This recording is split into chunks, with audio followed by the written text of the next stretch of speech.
So welcome to part number 1 of building the turbo manifold. This is going to be a 3-part series of me building the turbo manifold for my personal 700 brake 180 2-litre stroker for my Audi TT. In this first part we're going to be covering, as the title suggests, the merge collector. We're going to run through all the tools that I use. You'll see how I use the tools, how I use the fixtures that I'm using. There'll be names of the fixtures and links in the description of what I'm using. And yeah, we're going to cover start to finish. We're gonna go through it. So today we're going to be covering the merge collector, and then in the next part series it'll be mock up and making up all the runners and getting everything situated on the engine's out of the car. I know where everything needs to sit on this because I've got quite a bit of experience with the 180. In the next part we'll be covering the mock up of the runners. And then in the final third video, we'll be welding it all up, putting it together, fitting it to the engine, and seeing what all that looks like, and going over all the welds. And there'll be a bit of welding shots here and there and everywhere, trying to cover all bases. I won't be going too in depth because I have started a Patreon, and that is in the description. And I'm going to start making full tutorial videos, and on there I will be going into full detail of all the welding processes. I'm going to make a big catalogue, hopefully get a community together. There's a chat, we'll be able to talk, we can discuss, I can help you with your welding settings, we can have one-to-one situations where I can guide you and talk you through what you need to know, and pass off my knowledge and all that, just for less than a takeaway. So if you want to help support me, help me grow, and I will also take pleasure in helping you grow as a person and as a welder, and getting your skills to where they need to be. So yeah, if you're interested in that, the Patreon will be in the description. One video on there now, but you can also watch that for free. I've put it on YouTube. Have a look, see what you think. First entry. I know I'm only just getting used to making videos, but I'm getting a lot more better set up and getting used to doing this. So better content to come, more in-depth videos, and a lot longer. Obviously the video that I've just uploaded is 40 minutes. So yeah, like I say, if you want to see more and you want to help support me, get down there. So now we're here, let's get cracking and let's get started with part 1 of this series, and let's get this collector made.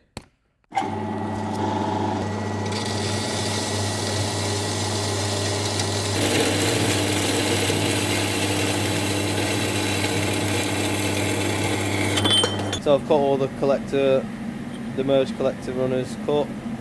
That's them done. Just gonna throw them on the belt sander quickly, take all the burr off the edges, and then I'll show you the jig that I'm about to use to cut the sections for the collector.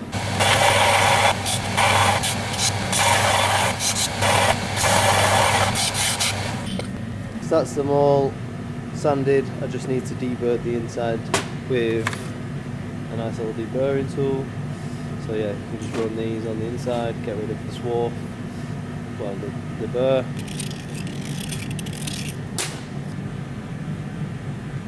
So next we want to make sections like this. This is one that I've just cut apart because out of that other section, which I don't mind, it's just for demonstration. So what we want to do is we're going to use this LPS fab cutting fixture. So the way this jig works, it's in 2.5 degree increments. So from this point here, that one there, so we'll call that 0, and then we want to move all the way to 45 degrees, which is there. The reason 45 degrees is we're making a 4-cylinder collector, so it's 360 degrees divided by the 4 collectors that you're going to be using. So if you're making a 5-cylinder, divide it by 5, 4-cylinder divided by 4, and then you're left with 90. And then you want to, because we're going to put 2 cuts on this section, so you want to divide that 90 by 2, so you're left with 45. So on this jig here, that thickest mark there, the longest scribe line there, all the way along, I've marked mine in nice 5 degree increments so I can see it a bit better and count easier for when I want to use the jig. So you want to take yourself over from 0 all the way to 45, which happens to be a nice big scribe mark on this jig. And then yeah, so what you'll do is you'll cut there, you'll set it in the jig there, cut it, move it forward, rotate it 45 degrees, cut it again. So let's go throw this in the bandsaw and we'll show you it cutting. What I like to use is a nice piece of angle. You can lay it flat, you can hold it to it. Obviously this will sit into the angle there, like so, and then you can get a nice scribe on your pipe work, just like that. Easy to mark, easy to manage, nothing moves, and then you're left with a nice scribe mark on your material and ready to go. So that for all four.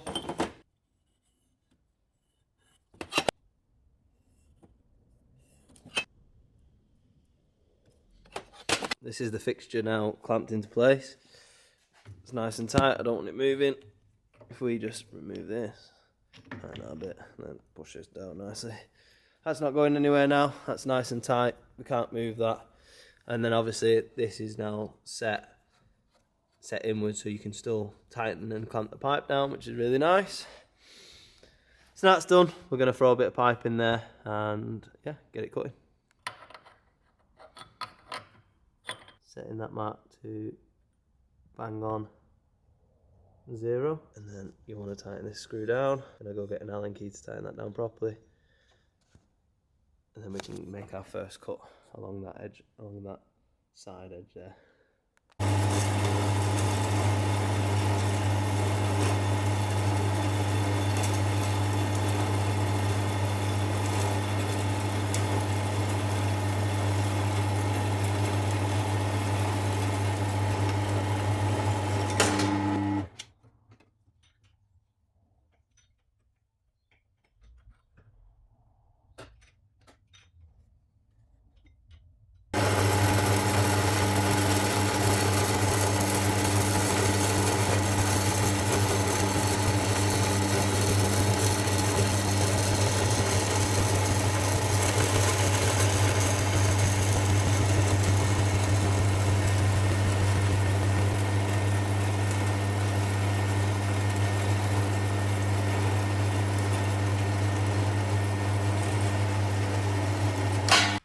So this is after the come off the bandsaw. I've given them a light sand to take rid of the little edge that you get when the bandsaw runs out of the bottom, just to flatten them off. But that's the fit up that we've got, nice and square together, perfect. And I've just passed over it with a die grinder. But as you can see, you can be a really good welder, but if you've got rubbish fit up, you're always just going to have a rubbish product. Take the time, spend the effort, get it right, and you'll be happier with the end results. Like that join there will weld 10 times better than something with a load of gaps in, and they all look like that. So next we just need to put a bevel on the edges, bevel these edges, clean up as well, because I don't want it on the rough schedule 10, so we'll give it all a clean up. So just bevel there, bevel. Key with schedule is bevel everything, purge it, and you're onto a winner really. So let's get all these done and we'll come back when they're all beveled off and cleaned up. Scotch sprayed all these off, cleaned all them off so they're not the rough schedule no more. Nice beveled edges. So I'll do is I'll tack these two together like that, get them tacked, film that, tack the others, and then weld the inside seam of these on both. Make sure all that sits flat, because when you put these edges together sometimes it's not quite flat, but let's see how it's looking now. It's hard to do this with one hand. It's not too bad, let's put that together there. That's pretty good, I'm happy with that. But it might just want a quick pass on the linisher, just to flatten it out once I've welded that inside seam, and then I'll put it all together, purge it all, and then I'll do the outsides together. So I've got these two now tacked up just with a nice little fusion weld, just with the pedal, just with a pulse of like 110 amps, just to get them together. Fit up's great. As you can see, there's a small, see that gap there we go.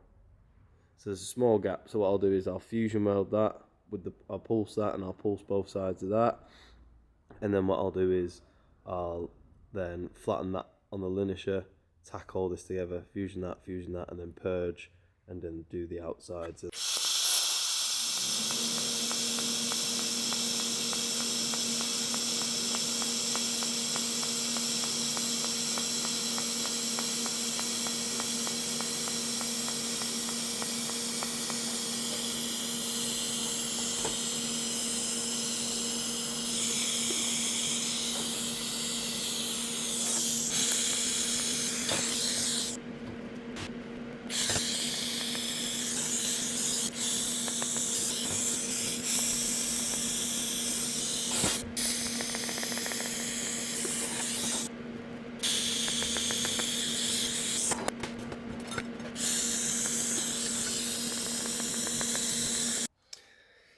So just passed over with the pulse settings on the welder.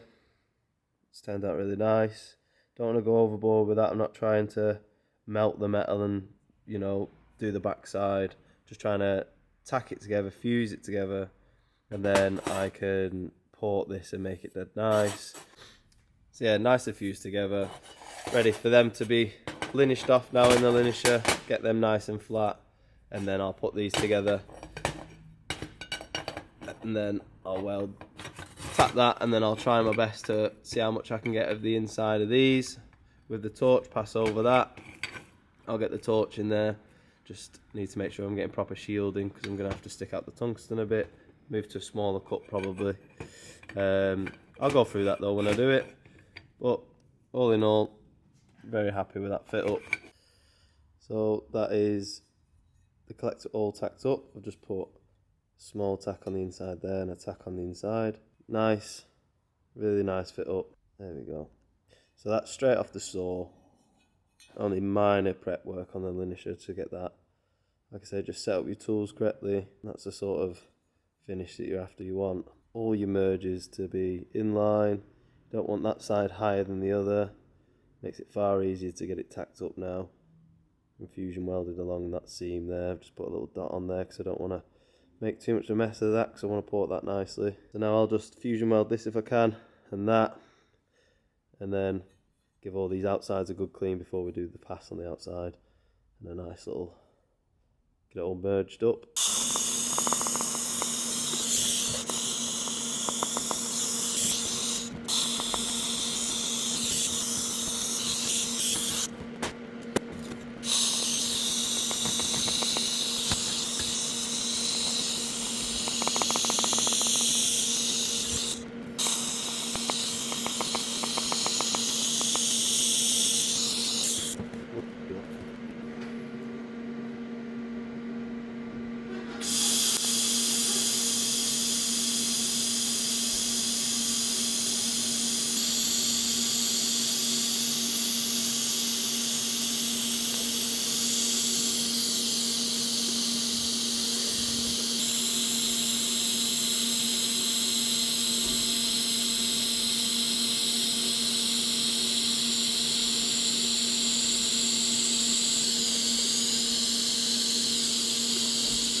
So all the outside's done. Before we get to do the insides, run on the inside of them passes now.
So that is the turbo manifold collector finished. I've done a bit of porting, just need to polish it a bit. That's how it's turned out. Looks great. Ooh, don't drop it. And throw it in the jig and start making the rest of the manifold. So I've got part of it there. It's just an aluminium one. I'm not going to weld up the flange on that because it'll warp. But for tacking up, it's great. That'll just fit in there, and then I'll just make the pipe work to run off into each cylinder. Because I've actually pre-recorded these, I'm actually coming for you from the future. The manifold's in front of me and it's finished. But hope you enjoyed today's video. I will flip the camera around. I'll give you a quick sneak peek of what's to come. Make sure you check out the second part series, and we'll go through mocking up and how I mock up and getting all the angles right, and have some little tips and tricks there also. And then we'll get to the final assembly, which you're going to see now. I'll quickly flip the camera around and give you a quick little sneak peek. And yeah, hope you look forward to seeing these videos. Gonna get my engine in the TT sooner than I thought. Engine, everything's all ready to go, so I might have a running driving car very soon. So let's get that build series going, and let's get 700 brake DSG, and yeah, let's go. So yeah, enjoy these clips, and I'll see you in the next one. Peace.